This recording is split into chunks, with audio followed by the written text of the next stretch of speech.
প্রতিজ্ঞা ধারাবাহিকের আজকের পর্বে শুরুতেই দেখা যায় ঝুমকি ইচ্ছে করেই অভির ঘরের দরজা বাইরে থেকে বন্ধ করে দেয়। কিন্তু অভি ভেতর থেকেই বুঝে যায় এটা ঝুমকিরই কাজ। রাগে ফেটে পড়ে অভি মনে মনে বলে, এই মেয়েটা দিন দিন সীমা ছাড়িয়ে যাচ্ছে, আর নয়, এবার আমাকে কিছু একটা করতেই হবে। ঘর থেকে বের হওয়ার উপায় খুঁজতে খুঁজতে সে ব্যালকনিতে চলে যায় আর ঝুঁকি নিয়েই নিচে নেমে পড়ে। অন্যদিকে ঝুমকি কিছুই বুঝতে পারে না।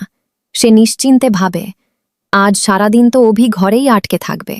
এই ভেবে সে সাজগোজ করতে ব্যস্ত হয়ে পড়ে। এদিকে সাবিত্রী নিজের হাতে ছুটিকে কনের সাজে সাজিয়ে দেয়। লাল শাড়ি, গয়না, একেবারে পূর্ণ কনের রূপে তৈরি ছুটি। তারপর তাকে নিয়ে চলে যায় স্টেশনের পেছনের সেই ছোট্ট মন্দিরে। মন্দিরে অপেক্ষা করছে অভি আর ইন্দ্র। ছুটি যখন কনের সাজে সামনে এসে দাঁড়ায়, অভি যেন এক মুহূর্তের জন্য থমকে যায়। চোখ সরাতে পারে না তার থেকে। ইন্দ্র মনে মনে হাসে, এদের দুজনের মধ্যে কিছু না কিছু হবেই।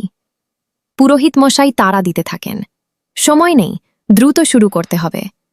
অভি ছুটির হাত ধরে মন্দিরের ভেতরে নিয়ে যায় আর বলে, পুরোহিত মশাই, বিয়ের ব্যবস্থা করুন।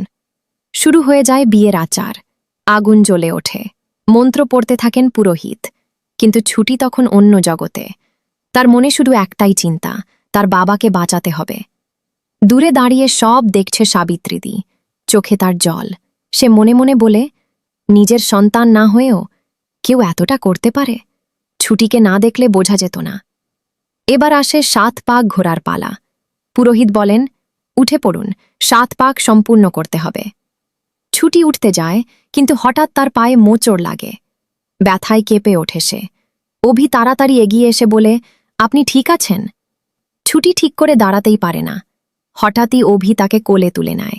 সবাই অবাক হয়ে তাকিয়ে থাকে।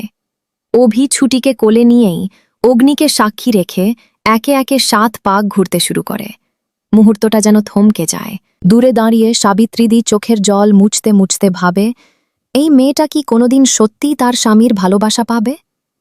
এই বিয়ে কি শুধু চুক্তির মধ্যে সীমাবদ্ধ থাকবে, নাকি সত্যিই জন্ম নেবে এক নতুন সম্পর্ক? জানতে হলে পরের পর্বটা মিস করো না।